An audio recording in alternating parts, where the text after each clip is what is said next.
treats? Chicken. Bone-in chicken. Yeah.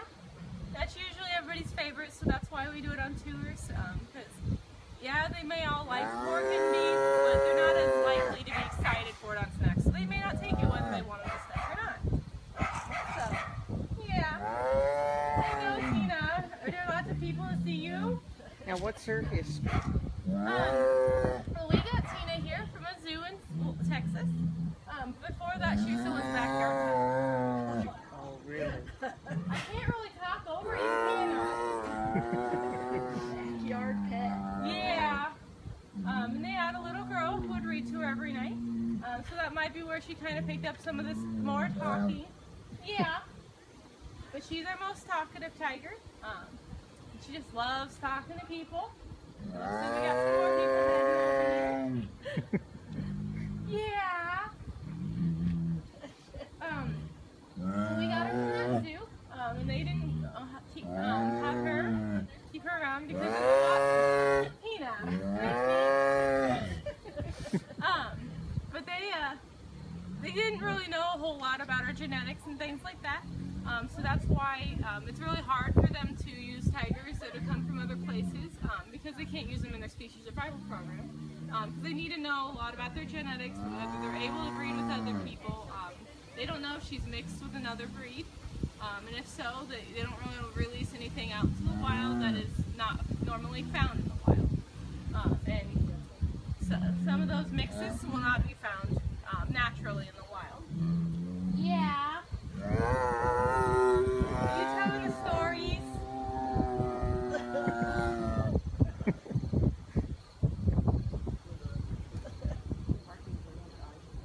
Yeah, they are. That Natalie over there. She's leaving now. I know. The one thing that's, but we had a grad student down here who did a lot of yeah. Did her master's on tiger vocalization. And so she recorded a lot of our tigers, but one of them especially was Tina here. And so Tina here is actually saved the tiger in the wild. There is a male getting too close to a village in India, and so they were concerned about the people there and their livestock. Yeah. So they were trying to find ways to remove him from that village safe.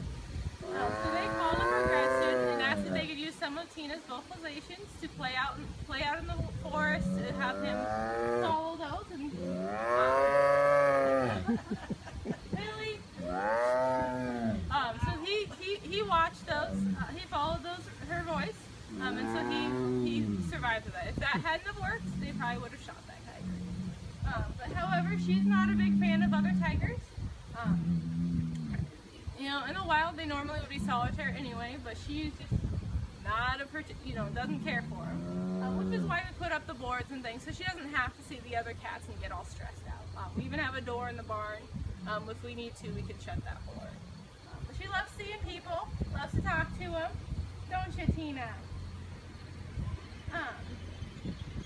The one thing that's unique about Tina is that right above her eyes, it looks like she has really long eyelashes. She also has 2 white stripes on either side of her nose. Those are unique to her. No 2 tigers have the same stripes. And so that's helping researchers now with their game cameras and get a better population count in the wild. Because before, without really knowing that their stripes were different, you could have counted the same tiger as 5 different ones. Every time it came on the counter, you count it as a new one. So now they're getting individuals, so they're doing better. But they think there's about 3,000 tigers left. Tina, do you want your snack? Yeah. You want your snack? You're walking away from me.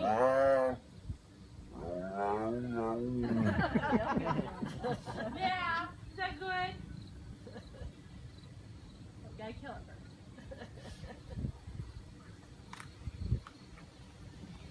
What did you give her to eat? Chicken wings. That was Yeah. quick. Yeah. You didn't chew that very much. Once or twice maybe, then it was down, right down. But we like to give them the bones That kind of helps them with their teeth. It kind of it's like a toothbrush for them. Since we're not going to go in there and brush your teeth. And it also has a lot of nutrients in there. So we really like them to chew them. Not a lot of our tigers do. Some of them, you know, depending on the size of the piece, will just swallow it whole. Oh, yeah. Hi. So this is Max. He is one of the original siblings here. That got the sanctuary started. Our founders love giving back to their community, so they are volunteering at sanctuaries. And one of the sanctuaries they're volunteering at got in a group of tigers, and they found out that one of those females was pregnant. And she had her. They moved her over to, and they moved her to their sanctuary from the place they rescued him from. And that move was very stressful on that mom. And so a month after they moved them, she had her cubs, but she rejected them. Just because she was so stressed out about the new environment that she just couldn't handle them. So that sanctuary took them on as their own and took them to their first vet visit. Well, they had basically told them, don't bother naming the boys. They have too many health issues. They're not going to make it. So that sanctuary basically gave up on those cubs. But our founders felt they could do more for those guys. And so they took them on under their own wing, gave them a lot more, a bit healthier diet, gave them more vitamin supplements. It was a long and expensive journey, but we still have those boys 14 years later. So it just shows you, that, you know, if you get the right people, what that can do. Max, come here. So this is one of those boys. When he was born, he didn't fully form all the bone in one of his rear legs, and so he dragged that around when he was little. As you can see now, he can just walk just fine. So a lot of calcium helped him, and a new proper diet. Yeah. That's one big thing. Yeah. He is. He's probably about 450 pounds. Wow. So he's a pretty big guy. He's the biggest one you got? Pretty close to. I don't know if he's the biggest, but he's one of the biggest.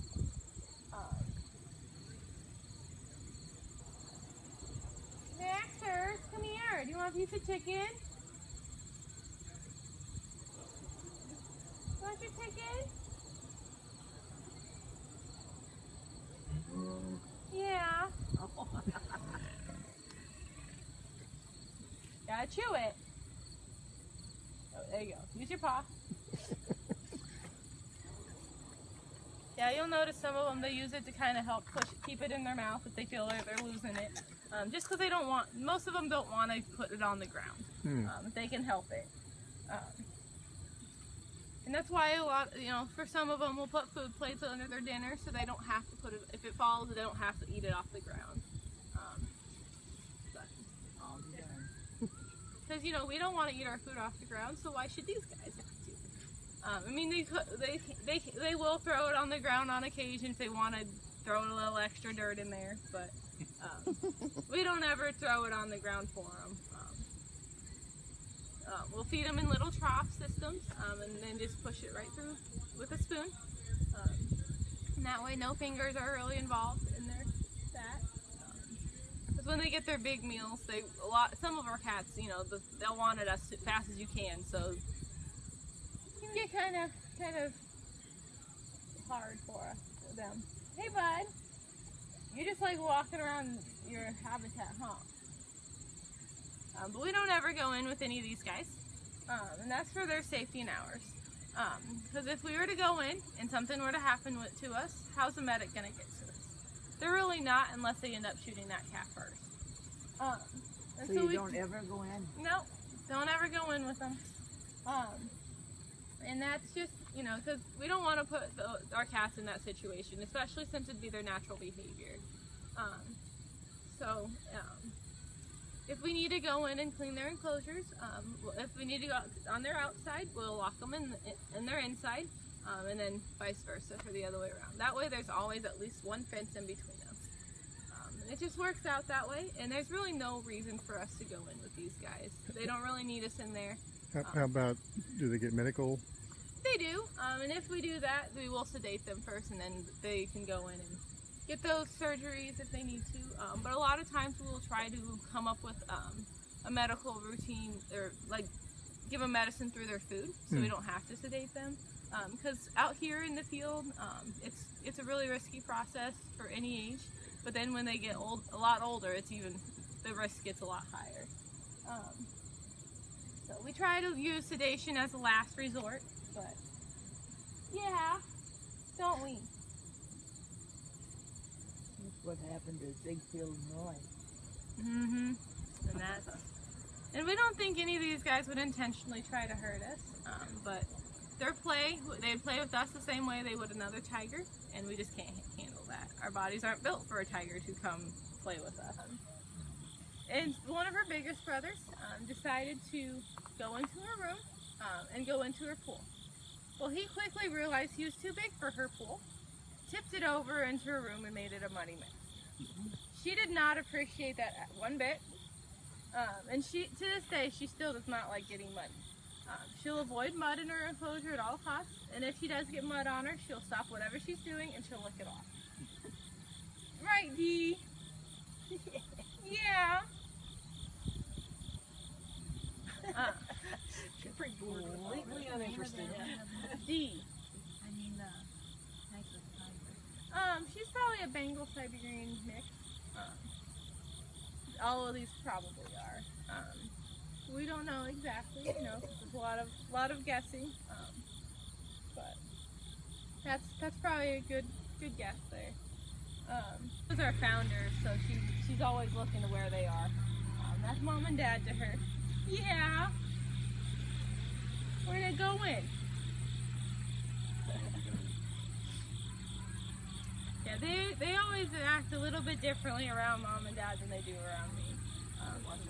But that's because they raised them up from the cubs, so they know them a lot better than they know me. Yeah.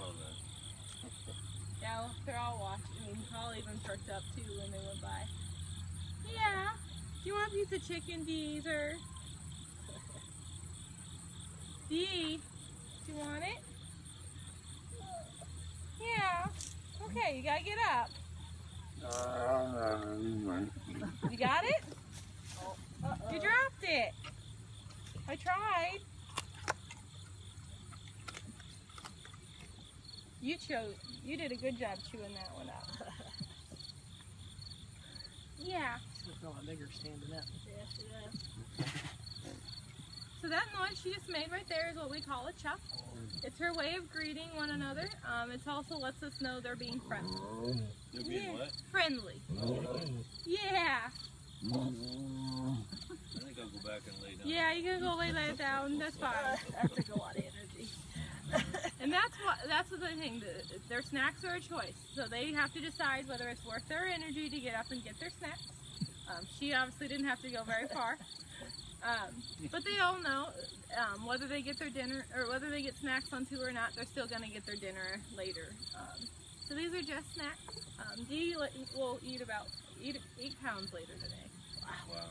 So she doesn't have to have the snacks, but she does enjoy them. So what do you feed them? Horse meat? We give them a variety of poultry, chicken and turkey, bone-in and boneless, pork and beef. Really? Yep, in different varieties. And a lot of it is donated from local Walmarts and Tyson.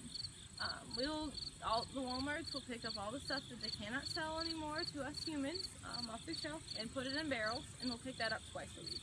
Still good meat for these guys, and it's all USDA regulated, so we know there's not really going to be any diseases. So we don't really take any roadkill or anything like that, just because when we hunt deer or whatever, we go home and we cook it, so it cooks off anything that might be in it. Well, these guys would eat it raw. So there could be some diseases that were in that animal, and it could transfer to these guys, and we just don't want to risk that. Yeah. But one unique thing about her is she'll sometimes get into her pool, put her face halfway down in it, and blow bubbles. She usually only does that for her dad, but some other people have seen it. I have not been one of those lucky ones to see her do that on a tour. But she is kind of Daddy's little girl. Yeah. Well, should we go see your brother? So with that came a little bit of little man syndrome. He thought he had to. He thinks he has to prove to his brothers he's just as big and tough as they are, even though he's a little bit smaller. So he shows us straight. One of my favorite stories I've heard about him is that we gave these boys a tractor tire to play with, and because, as you saw on the deck, the regular tires are not strong enough, and they use that mainly to just walk across the mud. And so one day they got it almost completely stuck to where we figured we probably should get that out before we completely lose it underneath the ground. So we sent 2 to 3 people in there to try to get it to move, and it didn't budge. So we just decided we had to leave it. Well, one day, on a tour like today, Paul goes over to that tire, picks it up with his teeth, pulls it all the way out of the mud, walks all the way over to the tour group, sets it down in front of him, and then sits back on his haunches and says, "See what I just did?" Yeah, you were very helpful. So that he wanted to show you he was a big tough tiger. Yeah. So and he sometimes likes to scare people. He thinks it's fun. And he will also sometimes splash people with the pool when they're not watching. If he's inside, he'll just leap up and decide it's fun to splash people, right? You're ignoring me. You want a piece of chicken, Paul? You want your chicken? You gotta get up to get it.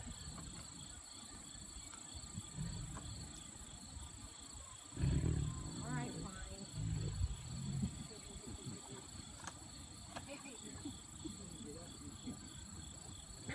Yep.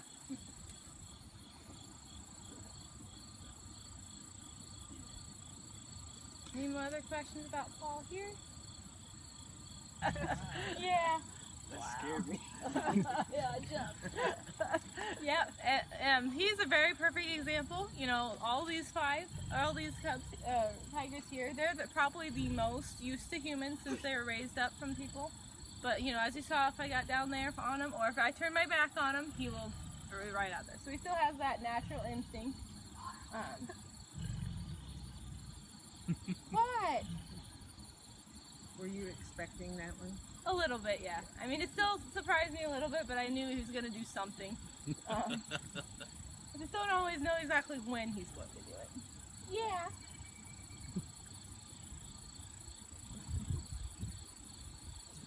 What do you think, Paul? Should we go see somebody else now? Yeah, flies are bothering you, I know. Alright, well we can go see some more. So we got Blackie here from a local magician. He eventually gave us all of this cat. And he was using Blackie here in his magic show. He was making him appear and disappear in boxes. But he kept all of his cats in a 10-foot by 10-foot enclosure in the basement of his theater. You had a tiger or a leopard? He had leopards and tigers. But we got this leopard from there. Yeah. How many cats did you get all together? Let me see. I believe 6. Yeah. All right. Here, Blackie.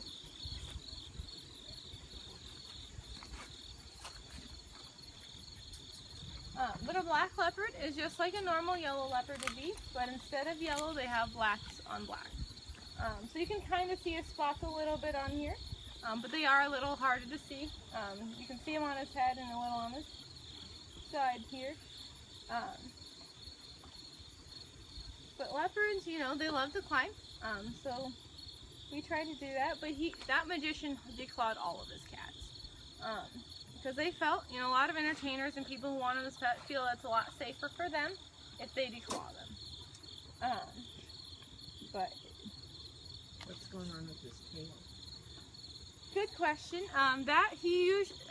When we first got him, he would always lick all the fur off of it. And I think that was a stress coping mechanism. He still will do it on occasion. Come over here. Oh, big stretch. So because they can do one of two things. They can either purr or they can roar. Yeah. They can't do both. You want it? Yep. She wanted to be baked. Yeah. She's like, oh, but you might be leaving now, so I probably should really go up in there and get it before you leave. I know, it's kind of a big piece, isn't it?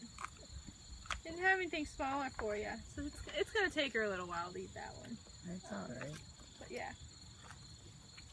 You'll get a lot of crunches, though, this way. She will chew it up.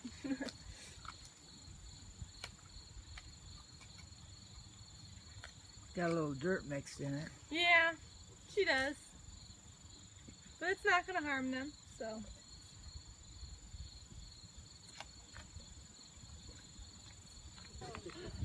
Yeah, that's the bucket, but you don't get the bucket to yourself. No, you don't.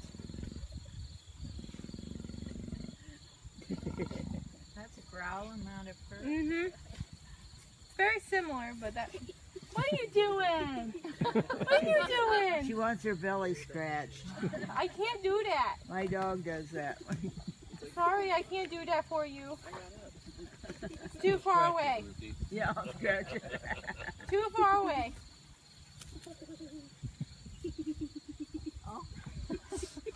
Just show off your belly. Oh, I don't think you can pull that. Nope. Too strong. Now you're starting to show off a little bit. Yeah.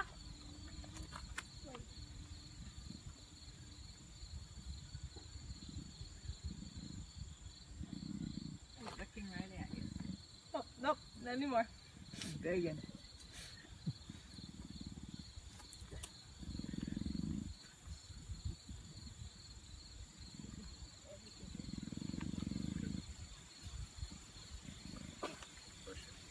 We can head.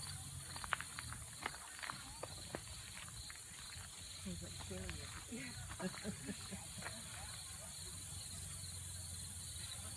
He doesn't look anywhere near as big as the tiger. He really does, doesn't he? Get out there. Yeah, you gotta come closer.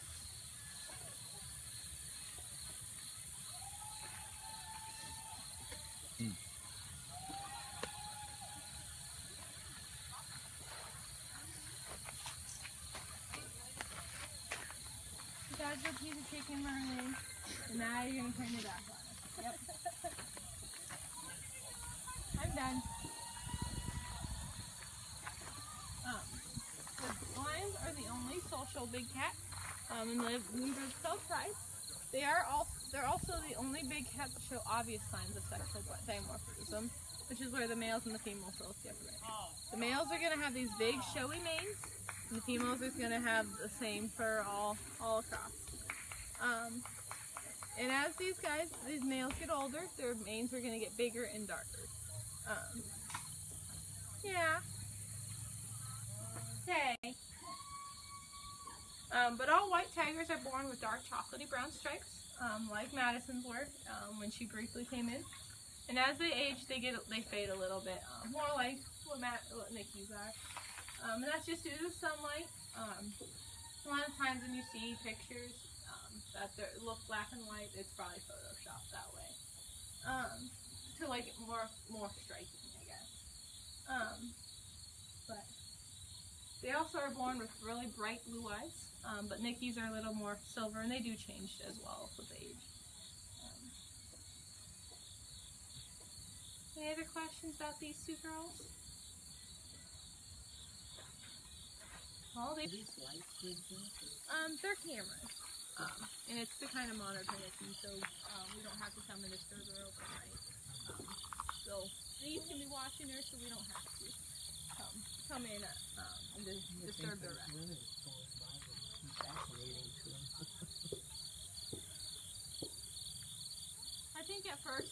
but now they're kind of like, okay, I'm over it. Yeah.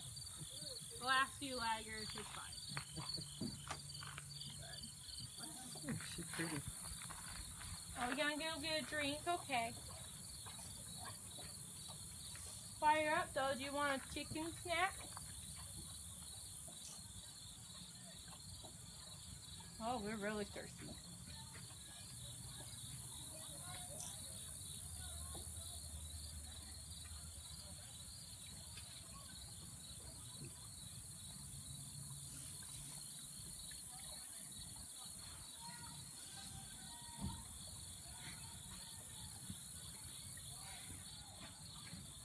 I'm thirsty.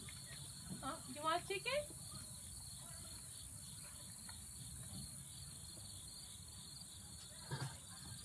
You want chicken? There you go, Mama.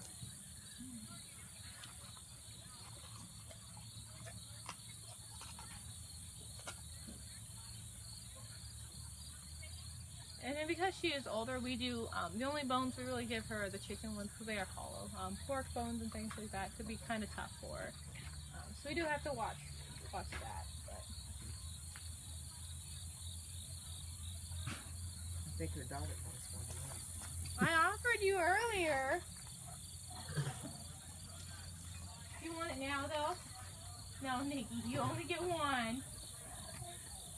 Madison, you want your chicken?